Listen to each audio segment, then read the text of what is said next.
शुभोदय बच्चों, हिंदी व्याकरण की कक्षा में एक बार फिर से आप सबका बहुत बहुत स्वागत है। आज हम पढ़ेंगे पाठ नंबर 8 जिसका नाम है विशेषण यानी कि एडजेक्टिव्स। देखिए और पढ़िए। बगीचे में सुंदर फूल खिले हैं, मेरे पास सफेद खरगोश है, राम ने पीली कमीज पहनी है, हाथी बड़ा जानवर है, वह खट्टी इमली खा रही है, राम एक अच्छा लड़का है। तो बच्चों अब जरा ध्यान दीजिए, मैंने कहा बगीचे में सुंदर फूल खिले हैं। तो बच्चों जो सुंदर शब्द है वह फूल की विशेषता बता रहा है, इसलिए इसे विशेषण कहेंगे।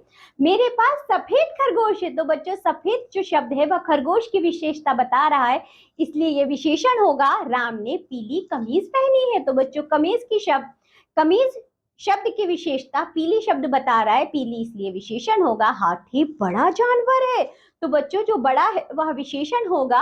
वह खट्टी इमली खा रही है, तो बच्चों जो खट्टी शब्द है वह इमली की विशेषता बता रहा है, इसलिए इसको विशेषण कहेंगे। राम एक अच्छा खिलाड़ी है, तो बच्चों जो अच्छा शब्द है वह खिलाड़ी की विशेषता बता रहा है, राम की विशेषता बता रहा है, इसलिए इसको विशेषण कहेंगे। ऊपर दिए गए वाक्यों में देखो बच्चों, जैसे कि फूल कैसे हैं, सुंदर, हमें उत्तर मिला। फिर हमने कहा खरगोश कैसा है, सफेद, राम ने कैसी कमीज पहनी है, पीली, हाथी कैसा जानवर है, बड़ा, इमली कैसी है, खट्टी, राम कैसा खिलाड़ी है, अच्छा।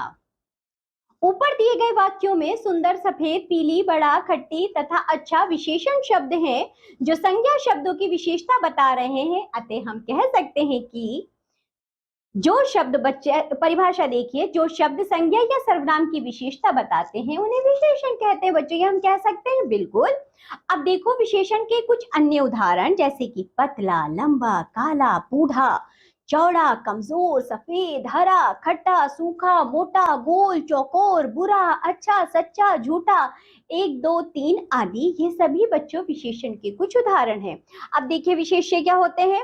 जिन संज्ञा और सर्वनाम शब्दों की विशेषता बताई जाती है उन्हें विशेष्य कहते हैं। जैसे मैंने कहा भालू मोटा है, तो बच्चों इसमें भालू विशेष्य होगा और मोटा विशेषण होगा। आइए और अन्य उदाहरणों से जानते हैं कुछ अन्य विशेषण तथा विशेष्य शब्द, पढ़िए तथा समझिए। बच्चों बड़ा घर, तो बड़ा विशेषण होगा, घर विशेष्य होगा। लंबा आदमी, तो बच्चों लंबा विशेषण होगा, आदमी विशेष्य होगा, क्योंकि आदमी की विशेषता बताई जा रही है। छोटा कमरा, तो छोटा विशेषण होगा, कमरा विशेष्य होगा।